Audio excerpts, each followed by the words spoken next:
on this channel, we only give you updates that concerns Chelsea and Chelsea alone.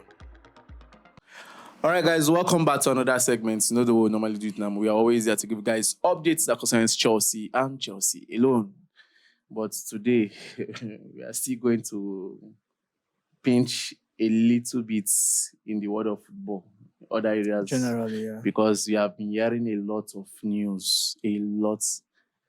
Some people have been asking me, even when it doesn't concern Chelsea, they'll be saying, Mr. Peter, you're not hearing about this one. Say something about it now. But before we do that, remember, Dave, I told some people to go and download Kettle Sub and register. Use the referral link, Blues TV. They are still doing Shakara. Another 50K is up again. No. Dave, I hope you are ready for this one. No, I'm not. I won't participate until they make it 100. It's 100K. I want to No. Take the 50K first. You know Take 50K. Let's party with 50K first. They agree make away. And the people where they win, they share the money. Okay, another 50K is up for grab. For you to participate in this competition, make sure you are a Kettle Sub user. When I say Kettle Sub user, active user, you are using the app. Then you go to their Instagram page, check the post there, Spain versus England.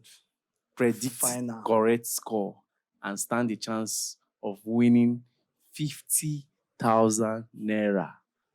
I won't repeat myself again. The link is at the comment section for you to go and download the app and use the further link to register. Blues TV. But who is going to win the match? Well, I know I'm Team England though, but Spain has been playing a very good football. I'm Team Spain. Spain is winning all the way. Spain is carrying this. Yeah, I'm not saying Spain is winning or England. My own is let the best team win. And the best team is Spain. Let the best team win. But come to think of it, let's talk a little bit about these heroes of a thing. I know that some people say, Peter, tell us. I know we'll tell you guys, but let's discuss. Talking about players. How do you see this guy, Jude Bellingham? You know that Chelsea was pushing for this guy last summer. Was it last? It was last summer that Real Madrid signed him now. I think that was last last year. Was it last year? Yes, now he has only played one season for Real Madrid.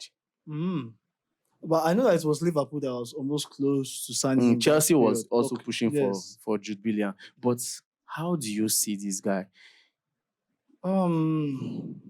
He's a good player, first of all. Randomly, I think he's just a good player. But there are some other things I need to pick out from his game. Yeah. He's a player that I feel that knows how to position well. Okay.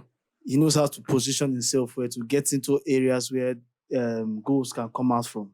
He's that kind of player. Okay. But generally in the Euros, I've been trying to watch his game, and I discovered that sometimes he's just out of the game.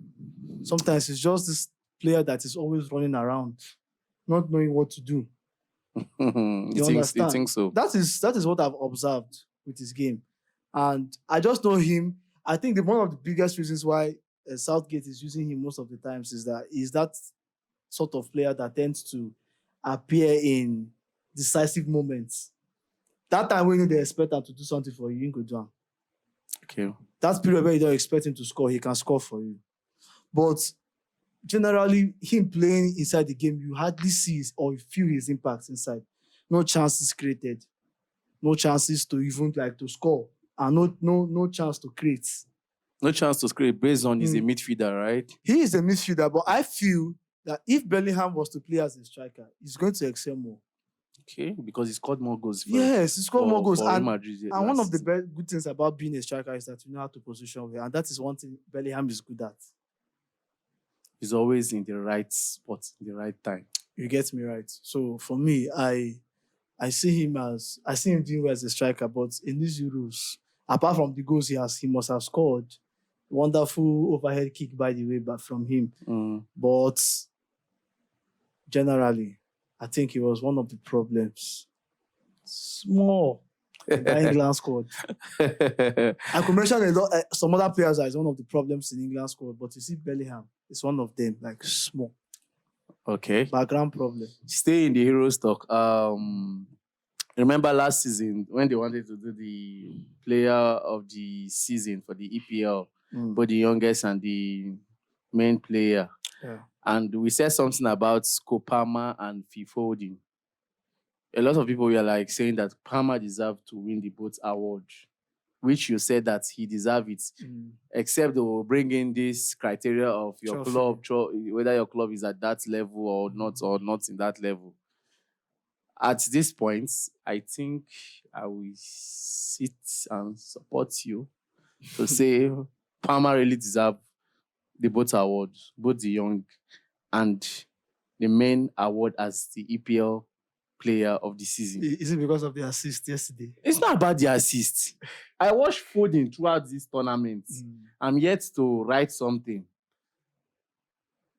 Okay, well, Foden. And again, you mentioned something about Foden. You said that Foden thrives well when he plays with good players. Yes. And if you watch, Man City squad is very good. Yes. So definitely, you will see that light in Foden. But Palmer played with a team that is that is not even close to what Man City have. Yes. And yet, he strived with how many goals and how many assists. To tell you that if Palmer is to play with this current Man City that Foden play with, he will score more goals than even Erling Haaland and also get more assists. Very true. Very true. I think one of the things I will talk about Foden is the fact that he's not really as creative as people think he is. When I mean creativity, I mean these players that can produce chances. He had all the time in that game yesterday.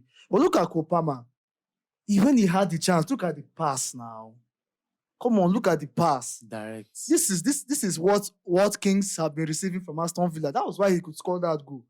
This is the same type of passes he was receiving from Aston Villa last season that made him to score a good number of goals last season. So what am I saying? Foden had all of the chance to make all of that. Even Bukayo Saka, but I'm not going to talk about Saka because Saka did his own bid. Yeah. There are different players with different abilities and qualities. Yeah. But when I talk of creativity, Kopama fits into that status more than Foden.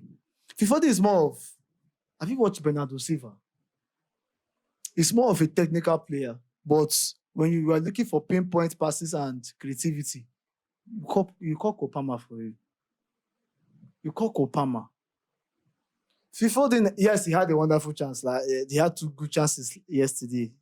I felt that he should have scored the one that hits the bar and the other one that Dumfries saved. But I would have said that, okay, how many chances did you create in that game as a player? How many chances, like when I mean chances, like assists, attempts to make an assist in that game? That is what you are there for. You're a playmaker. You are a playmaker. And I've said it times without number that Southgate is getting it wrong, where he fields Bellingham, he fields Foden, he fields Kane, he fields Declan Rice, and even Kobe Minu at the same time, because all these players are players that loves to create. And you will always see them, even when you put them in their various positions. For example, you are putting Foden on the wing, but Foden is always coming into the center.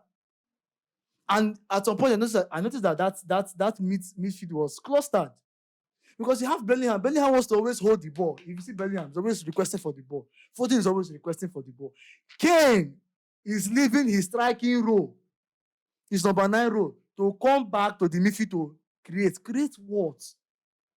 At that point, as a coach, you should know that is not meant to be so. And you see those changes he made was the turning point for England. So in terms of Foden and Kopama, I would say in terms of creativity in terms of creating chances and making impacts in the game, call Kopama. It's not hype. It's not because it's Chelsea. Yes. It's not hype. It's facts. Facts. Yesterday. We saw it yesterday. According to you, class is permanent, form is temporary. Still in the Heroes 2024, Mark Cucurella. See, all these things are related to Chelsea. Before people think that we are talking about the Euros, actually, we are talking about the Euros, but it relates to Chelsea players. Cucurella. Gary never said something. Can you remember what he said? About Spain going far in these Euros. He said Cucurella. He said something about Marc. Yeah, he said something that Spain will not go far because of Marc Cucurella. And my guy has proved him wrong. Countless time. My guy has proven. Well, I'm not going to give into. In fact, I'm not going to even talk about Gary Neville's comments because already I know that some of all these English players that just retired and all of a sudden they become. Give me one England coach. I'm talking about England coach that is from England that has performed well in the EPL. In the EPL or even outside, safe. Even outside. In fact, people talk about Gareth Southgate. Do you know Gareth Southgate has one of the best records as an England manager? Exactly, yes. He has qualified England twice for the final of the Euros twice now. And he has qualified for the World Cup semi-finals. So what are you not saying? That is a big record. That's what most managers cannot do. So when people like Gary Neville, people like Scholes just come out and say all sorts of things, I don't even give heed to them. I don't even try to listen to them because I know they're talking out of. Some of them is talking out of hatred. You understand? Because that was really, really direct on Cucurella. That was what do you analyze? What can you analyze? What can you pinpoint? A man that was instrumental, as far as I'm concerned, Cucurella was one of the person that was instrumental to Chelsea qualifying for the Conference League. Yes. Cucurella. That single inversion into the midfield. And Spain is doing it. He's still doing it and he's working for them. They invite him to the midfield. So I don't really take the words of people like that serious, to be honest. I just think they're just there to. You have not watched the guy. You just jump into conclusion. Like you just picked him out of the whole Spain team. You picked no something is fishy. Maybe Cucurella don't do something. All right. Still on the Euros and still on Chelsea players. Lastly, I will talk about Conor Gallagher. Is it? Are you talking about Conor Gallagher's Euros? Yeah, his performance. Well, it's obvious that there's various reasons why Southgate fielded Gallagher whenever he wanted to lock a game. Gallagher is that player that has energy and he's a player that can always win you fouls, and it's a player that can hold the ball. When I mean hold the ball, you cannot bully him off the ball. You understand? He's that kind of I won't call him a defensive midfielder, but he's that kind of midfielder that does that. So, but all round, what England needed was a player who could also move that ball in the midfield. That was why I think Southgate used more of Mainu in the Euros than Gallagher. So, for me, I think his performance at the Euros was average, simply because he didn't have much playing time. But even the little time he had to play, the match where he started, we didn't see, let's be honest, we didn't see more of his impact. And that was why he was substituted. You understand? So for me, I'll out of 10, I'll just give him 4%. All right. You can still drop your thoughts and opinion over everything. I know some people will be asking me, why did I start with Jude Bellingham? I had my reason why I started with Jude Bellingham. You understand? This Jude Bellingham thing is something else. You go to some other areas, they'll say Jude Bellingham is the one, the favorite to win the Ballon d'Or. You go this side. Just that I'm not good at killing players or talking players down. I just watch from far. I just feel that Bellingham is very good at scoring. But I've watched him in this England. I've not seen him make some technical moves, like creative. Like just be creative, you understand? He just have that energy. Yeah. He's just good at positioning there at the right time. Even in the Real Madrid distance, you see it. You understand? And again, he should reduce his pride. Their last match, even before this Netherlands game, Southgate wanted to pull him off. He was like, am I the one that they want to remove from this game? Like that kind of. I think it's because of the way Southgate has made this England starting lineup to look as though it's political. Some of the players that are there, they just know that no matter what happens, I will be in the starting lineup. Well, that is one of the problems. That aside, please, and again, we are talking about striker for Chelsea. Yeah. You see that thing I said about Oli Watkins? Yes, I remember when we spoke about Oli Watkins. Watkins is good. He's a good striker. One touch in a tight corner. Bro, that's 100%, man. I never expected him to shoot from there. In a tight corner. To be honest, I never expected him to score from there. And you have this kind of player, you don't give him that game time. Well, that is not my business. Let's move over to other things, okay? But we are just trying to talk more, a little bit about the Euros. And lastly, Dave, let me talk this one. Let me Yama. Wow. Bola. Chai. No, don't worry. Let's leave it for another day. Starboy. Let's leave it for another day. Entering the Copa America, how will you see Enzo Fernandez and Copa America? His performance. If you have to compare Fernandez and Moses Caicedo, I know Caicedo, Ecuador, they are off. Yes. How will you rate the two of them?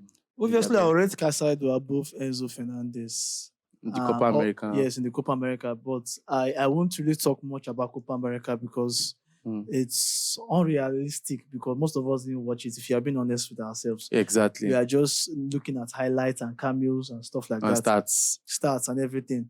But with the little I have been able to see, I think Caicedo has performed better than Enzo Fernandez. But I think the last game that Argentina played with Canada, is it? Am I correct? Canada semi-finals, if I'm not mistaken. I think Enzo was used more in number 6 row. I saw it as a number 6 row. Okay. And I think that was the room Argentina used him more during the 2022 World Cup. So I'm just looking at it the whole of the time. I'm like, maybe that is his best role. Maybe that is what he should be used at in Chelsea. Then maybe you push Caicedo up front to be the box-to-box kind of player. But the question is, in situations where Enzo, because I know that Enzo defensively, he's not that good. Let's be honest with ourselves, he's not that good defensively. But situations where Enzo loses the ball in that 6 row, how effective will Caicedo be? Can he be able to cover him up? I'm just talking about Caicedo. It could be anybody. It could be Lavia. It could be KDH. It could be Steve Gallagher. You understand? So, for me, I think that Enzo is going to do well in the number 6 row. But in this Copa America, Caicedo is ahead of him. Wow. Well said. That's a very classified judge on the both of them. Finally, Renato Viega will be announced very soon because he has already written the farewell notes to Olympic and to Basel. And very soon the player will be unveiled. How do you feel about these guys, Seth? Somebody was saying something that this is the Premier League. Ben Chilwell has to stay to make the whole left back position balanced or stuff like that. That Viega is not guaranteed to do well, because it's his first season in the Premier League. And I asked myself, I want to ask that guy a question that made that comment. What about Malo Gusto? If you're talking about somebody coming and performing well, just like I said, I've said this thing before, it can work well for you, it might not work well for you. This is life, this is football. This is life. But let's not put it in the terms of the fact that, okay, this guy cannot perform because he's coming from another league. We've seen countless players that came from another league to the Premier League, their first season, and they delivered. Countless number of players. So I don't have doubts about Viega, simply because I see him as, in fact, when you look at Gusto, you look at Viega, just that they are playing different positions. And I see that physicality in him. People talk about aggressiveness in the Premier League. And I know that this guy is physical. He's not somebody that you can bully anyhow. You understand? So he's going to give depth into that in that left back row. You understand? I even think it's going to create strong competition for Cucurella. But for Ben Chilwell, I've talked about Ben Chilwell before. I said I would love to see him stay for one season. But if Chelsea has to let one left back go in Ben Chilwell and Cucurella, obviously it has to be Chilwell. You have served. He has served. He has won the Champions League for us. He has won the Club World Cup and the Super Cup. So it happens in football. You just have to move on. You understand? It's not the Chilwell that we used to know. But he might be. Next season, never can tell. Wow. It has been a really interactive section. I say it's supposed to sometimes. Well, what again? Transfer and their matters. All right. Yesterday, I guess you heard about Dani Olmo, the Spanish attacking midfielder. People don't know when they say that Chelsea appreciates a Spanish player from Arobi Lizzie, Dani Olmo. Some people thought he was a winger. He's not a winger, but we don't need him.